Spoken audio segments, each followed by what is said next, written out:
Hey guys, welcome back to Jason Journey Builds. We are in our other garage today finishing up our Tom Woods Driveshaft installation. So if you followed us a couple weeks ago, we were putting it in and found out we had the wrong yoke on our transfer case. So luckily he kind of bailed me out. You know, he saw the video actually, which is kind of neat, but he commented on there and said that actually this part, checking your yoke was a little bit deeper into his website.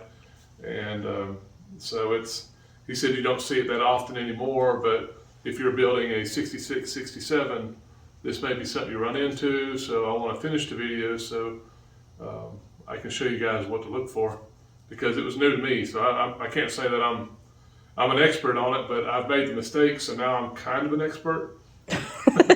Because if you make a mistake and it costs you money, you're kind of an expert because you know how not to do it. So anyways, so I'm gonna get it pulled off real quick. Honestly, I already had it pulled off a minute ago, but I got thinking some of you might be pulling yours off for the first time, so I'll just show you how I would do it. Mine came off pretty easy. I was able to take the nut off and just kind of give it a couple pops with a hammer and it slid right off. But if yours has been down there longer than that, I'll show you what I would do. Okay, well first remove your nut. I already had it loose, so I don't have to spend a whole bunch of time doing that. And I'm just going to use a harmonic balancer puller to remove it. And it's a good universal tool. So you just get you a couple bolts, couple nuts. And this puller has seen its better days, but it still works. So I'm just going to use my small impact to run it down.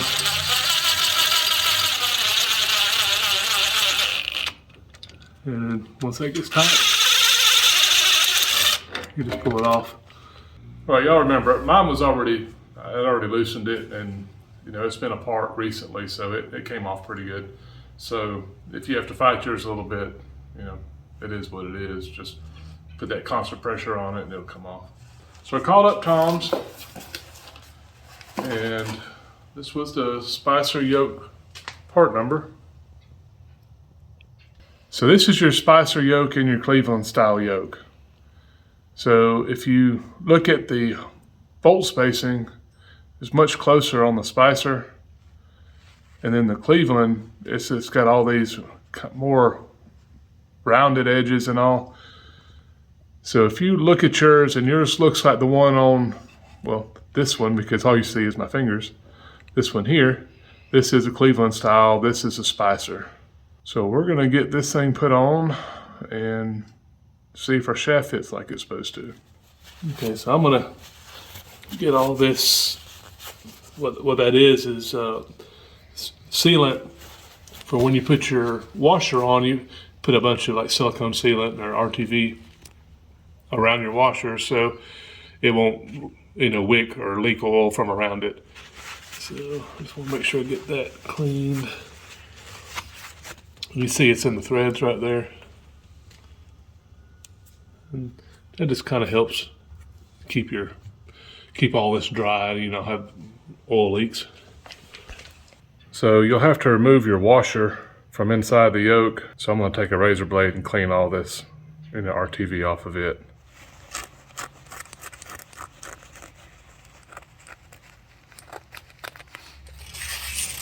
What are you doing?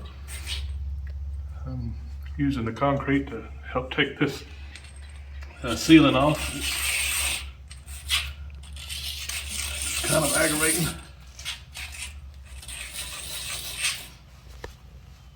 See? Okay, so what I'm going to do is I've got a little bit of wheel bearing grease, and I just want to make sure that this is coated really well around the seal.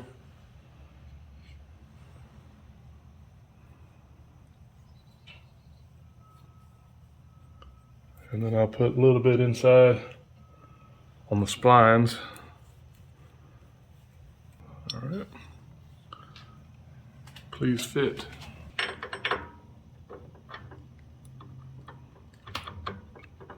Boy, it sure didn't feel like it was gonna fit. So I'm just gonna use a block of wood.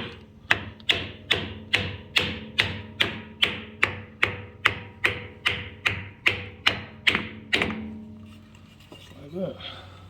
So I'm just gonna take my black gasket maker. This is Dynatex RTV. And I'm just gonna put a bead all the way around where the washer rides. Well, my RTV had gets a little dry spot in it and kept clogging at my tips. So anyways, I'm just gonna do it like this. I've got it real heavy on the washer. You guys have seen me do that before.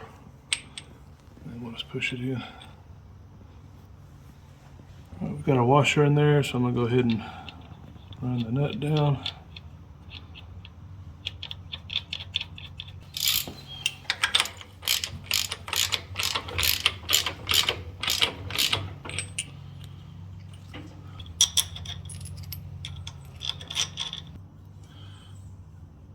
Okay guys, what I'm doing is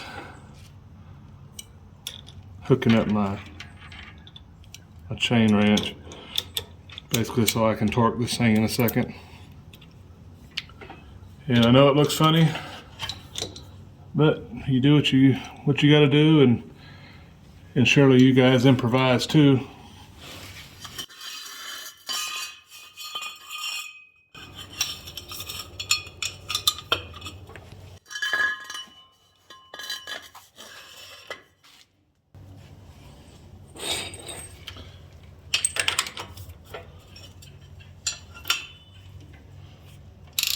Okay, so basically what I'm doing is the chain wrench is holding the yoke. All these pieces of pipe are holding it against the ground. And I'll run this down.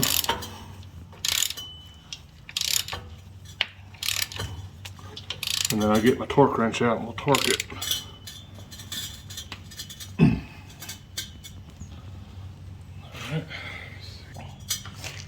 All right guys, what I'm doing is I'm torquing my yoke to 150 foot-pounds.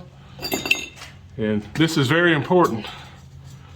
You don't get this thing torqued like it's supposed to be, you'll end up taking pictures like you see on Instagram and Facebook of your yoke sitting out on the road, or your rear end with no yoke on it, or your transfer case. So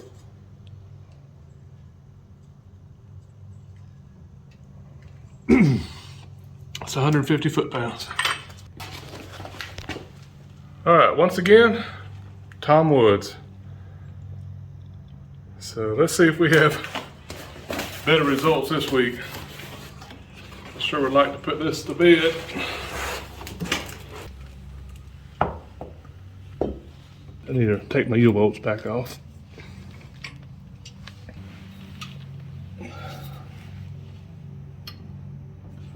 All right, so I'm gonna put my rear shaft in first and just get the U-bolts in, just kind of hold it in place.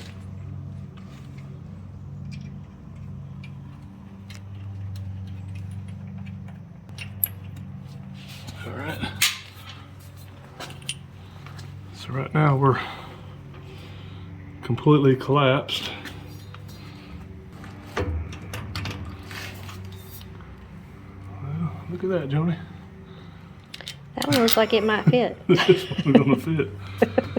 Hallelujah.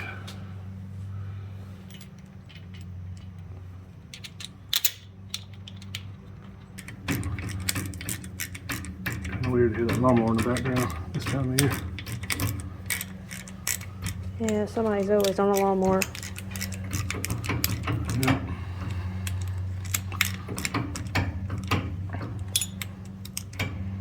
It doesn't matter if it's July or January.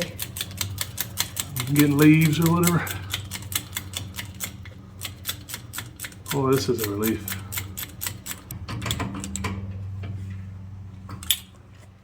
So remember, this is just a good, I forget all the different words we're using for it now. It's a good long grunt. A good long grunt. Yeah, we've had some some of our watchers, you know, they like to comment on it, and it's funny. Everybody's got a different word for good and tight. It's kind of like when you're baking. You Yep. got a smidge and a pinch. That's right. All right, those are good. So let's move down to the bottom.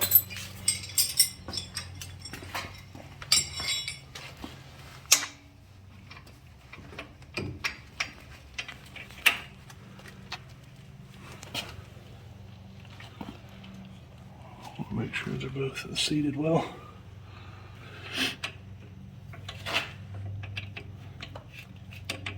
And this looks really good, Joni. Look at that. And right now my suspension is up. There's no weight on it. Again, that's right where I want to see it. Man, I'm feeling better. A little relieved. It was I guess about a $60 mistake / didn't know. All right, guys. So my shaft's installed. I measured my front extension, and we're at 1.5 inches on the front.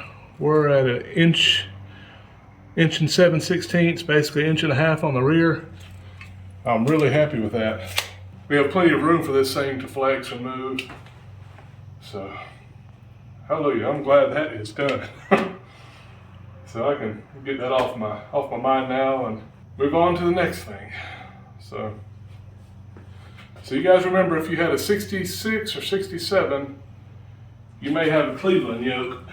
So make sure you check that before you order your shafts, because you'll definitely need to get a spicer. This is the one you don't want. This is the one you don't want. That's right. So Just to be clear.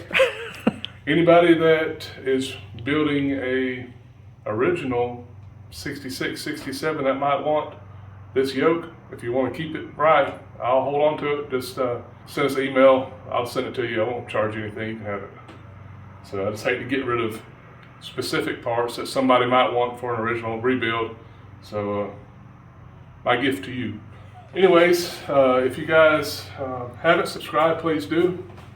We appreciate you watching, and we're back next week doing something else. So you guys take care, and thanks again for watching. See you next time. Bye.